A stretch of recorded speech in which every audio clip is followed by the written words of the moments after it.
আমার ভাবি মারা যাওয়ার ৫ বছর পরেও আমার ভাই আর কোনো বিয়ে করেননি। আমি আর মিলে একসাথে থাকতাম। ভাই আর আমার খুব সুখের একটা সংসার ছিল। আগেই বলে রাখি, আমার বাবা মা ছোটকালেই মারা গিয়েছেন।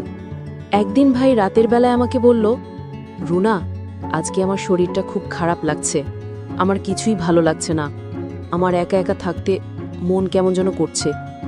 রুনা, তুমি কি আমার পাশে থাকবে আজকে একটু? আমি বললাম, কেন থাকবো না ভাইয়া, অবশ্যই থাকবো, তুমি আমার ভাই। তারপর বন্ধুরা, সেদিন রাতে আমি ভাইয়ের সাথে ঘুমালাম। গভীর রাতে ঘুমের মধ্যে ভাই আমার সাথে যা করলো তা শুনলে তোমাদের চোখে পানি চলে আসবে।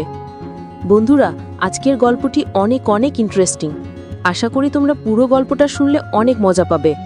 তবে বন্ধুরা, তোমাদের কাছে আমার ছোট্ট একটু অনুরোধ, তোমরা দয়া করে আমার চ্যানেলটা সাবস্ক্রাইব করে আমাকে সাপোর্ট করবে। তাহলে চলো বন্ধুরা, গল্পটি শুরু করি। আমার নাম রুনা, আমার বয়স 18। গত 5 বছর হয়ে গেছে আমার ভাবি মারা গিয়েছে।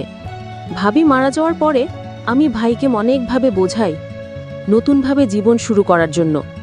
কিন্তু ভাইয়া যেহেতু ভাবিকে ভালোবেসে বিয়ে করেছিল, সেজন্য ভাই আর কোনোদিনই বিয়ে করেননি। আমি ছিলাম ভাইয়ের একমাত্র আদরের বোন। ভাই আমাকে অনেক ভালোবাসত। আমি ভাইয়াকে বিভিন্নভাবে সান্ত্বনা দিতে লাগলাম। আমি বর্তমানে কলেজের প্রথম বর্ষের একজন ছাত্রী। আমার বাড়িতে শুধু আমি আর আমার ভাই আছি, আর কেউ নেই। ভাইয়া এক রুমে থাকে আর আমি থাকি অন্য রুমে। ভাইয়ার অনেক বড় ব্যবসা আছে। মাঝে মধ্যে অফিসে যান, না গেলে সারাদিন বাসায় থাকে। আমি কলেজে যাই। একটা কাজের বুয়া আছে, সে ঘরের সব কাজ করে দিয়ে যায়। আমি শুধু রাতে রান্না করি আর সকালে নাস্তা বানাই। একদিন কলেজ 1 ঘন্টা আগেই ছুটি হলো। আমি কলেজ থেকে বাসায় আসলাম। অনেকবার কলিং বেল দেওয়ার পরেও ভাইয়া দরজা খুলছে না। সাধারণত এমন হয় না, প্রতিনিয়তই ভাইয়া কলিং বেল চাপার সাথে সাথে দরজা খোলে, কিন্তু আজ খুলছে না। আমার ব্যাগ থেকে ডুপ্লিকেট চাবি বের করে আমি বাসায় ঢুকলাম। সেদিন খুব গরম ছিল। আমি বাসায় ঢুকে ফ্যান চালিয়ে দিলাম। তারপর আমি ভাইয়ের খোঁজে গেলাম। দেখলাম ভাইয়া ঘুমে আছে। আমি ভাইয়াকে ডাকতে গেলাম, তখন আমার চোখে এমন জায়গায় পড়ল যা দেখে আমার চোখ কপালে উঠে গেল। গরমের কারণে ভাইয়ের গামছা পরে ঘুমিয়েছিল। ঘুমন্ত অবস্থায় ভাইয়ের এরকম দৃশ্য দেখে আমি খুব লজ্জা পেয়ে গেছিলাম। কি বলবো বন্ধুরা, ঘুমের মধ্যে ভাইয়াকে অনেক অস্বাভাবিক দেখাচ্ছিল। ভাইয়ার কি সুন্দর মায়াবী চেহারা, আর এই দিক দিয়ে ভাইয়া অস্বাভাবিক অবস্থায় পড়ে আছে ঘুমের মধ্যে। আমি শুধু অবাক হয়ে তাকিয়ে রইলাম সেই দিকে, কারণ ভাইয়াকে ঘুমের মধ্যে দেখতে অনেক অদ্ভুত লাগছিল। 5-6 মিনিট আমি ভাইয়ার এরকম অদ্ভুত দৃশ্য উপভোগ করছিলাম। তারপর ভাইয়া মনে হয় সজাগ হয়ে যাবে, এমন পরিস্থিতি টের পেয়ে আমি দৌড়ে আমার রুমে চলে আসলাম। আর মনে মনে ভাবতে লাগলাম, আমি এটা কি দেখলাম। সারা রাত এটা নিয়ে কল্পনা করতে করতে হঠাৎ আমি ঘুমিয়ে পড়লাম। আর ঘুমের মধ্যে আমি একটা বাজে স্বপ্ন দেখেছিলাম, যেটা আমার নিজের ভাইয়াকে নিয়ে। স্বপ্নটা দেখে আমার খুব খারাপ লেগেছিল। পরদিন সকালে ঘুম থেকে উঠে আমি কলেজে চলে গেলাম। কলেজে গিয়েও সেদিন আমার খুব একটা বেশি ভালো লাগছিল না। আমি কলেজে 2টা ক্লাস করে চলে আসলাম বাসায়। আমার ভাইয়ার ব্যবসা বাণিজ্য বেশিরভাগ ম্যানেজার দেখাশোনা করত। বেশিরভাগ সময় আমার ভাইয়া বাসায় থাকত। সেদিন আমি খুব সকাল সকাল কলেজ থেকে চলে আসার পর ভাইয়ার রুম থেকে এক ধরনের মেয়েলি কণ্ঠে অদ্ভুত রকমের শব্দ শুনতে পেলাম। আমি এরকম ধরনের অদ্ভুত শব্দ শুনতে পেয়ে মনে মনে ভাবলাম, আমার ভাবি মারা গিয়েছে প্রায় 5 বছরের উপরে হয়েছে, কিন্তু আমার ভাইয়ার রুম থেকে এরকম মেইলি কণ্ঠ আসছে কেন? সেটা আমার মাথায় আসছিল না। কে আমার ভাইয়ার রুমে? তাহলে কি ভাইয়া বাহির থেকে মেয়ে এনে সব করে? বিষয়টা ভাবতে আমার কাছে খুব খারাপ লাগছিল।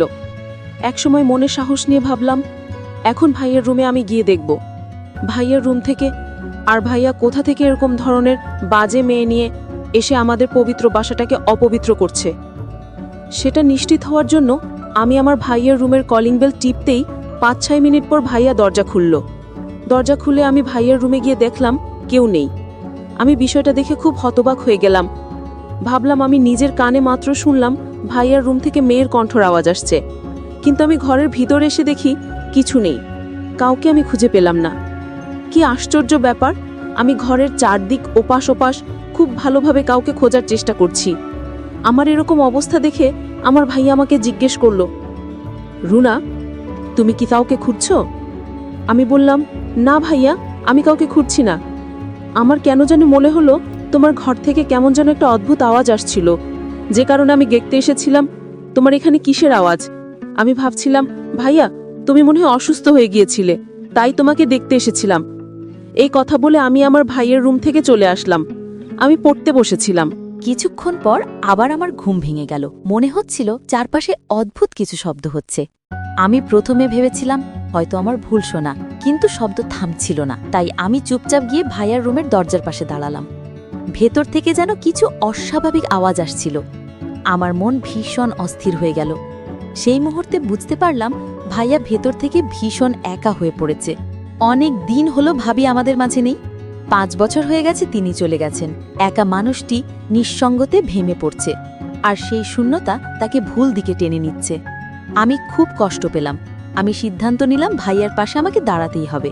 আমি যদি তাকে ভালোবাসা আর যত্ন না দিই, তাহলে সে হয়তো আরও ভেঙে পড়বে। তাই পরের দিন থেকে আমি ভাইয়ার সব খেয়াল রাখা শুরু করলাম।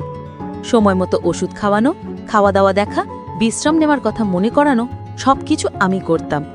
ভাইয়া আমার এই পরিবর্তন দেখে ভেতর থেকে আবেগ আপ্লুত হয়ে গেল। সে বলল, বোন, আমি সত্যি ভুল পথে যাচ্ছিলাম। একা থাকার যন্ত্রণা আমাকে ভুল সিদ্ধান্ত নিতে বাধ্য করছিল। তুমি না থাকলে হয়তো আমি আর ফিরে আসতে পারতাম না। আমি ভাইয়াকে বললাম, ভাইয়া, জীবন যত কঠিন হোক না কেন, পরিবারই আসল শক্তি। আমরা একে অপরের পাশে থাকলেই সব ঠিক হয়ে যাবে। তারপর থেকে ভাইয়া ধীরে ধীরে বদলে গেল। আগের মতো স্বাভাবিক, ভদ্র, দায়িত্বশীল হয়ে উঠল। সে আর একা বোধ করত না, কারণ আমি ছিলাম তার পাশে। সময় গড়ালো, আমি নিজের জীবনে নতুন অধ্যায় শুরু করলাম। বিয়ের পর আমার সংসারও সুখে চলতে লাগলো। তবু আমি ভাইয়ার প্রতি দায়িত্ব ভুলিনি। মাঝে মাঝে তাকে দেখতে যেতাম, খোঁজ খবর নিতাম। ভাইয়া সবসময় বলতো, তুই না থাকলে আমি হয়তো ভেঙে যেতাম। তুই আমাকে নতুন জীবন ফিরিয়ে দিয়েছিস। বন্ধুরা, জীবনে যত কষ্টই আসুক না কেন, কখনো ভুল পথে যাওয়া উচিত নয়। পরিবারের ভালোবাসা আর দায়িত্ববোধই মানুষকে সঠিক পথে ফিরিয়ে আনে। আজকের গল্প যদি তোমাদের ভালো লেগে থাকে, তো অবশ্যই লাইক, কমেন্ট আর শেয়ার করবে। আর যদি এরকম শিক্ষামূলক গল্প শুনতে চাও, তাহলে অবশ্যই আমার চ্যানেলটি সাবস্ক্রাইব করে পাশে থাকবে।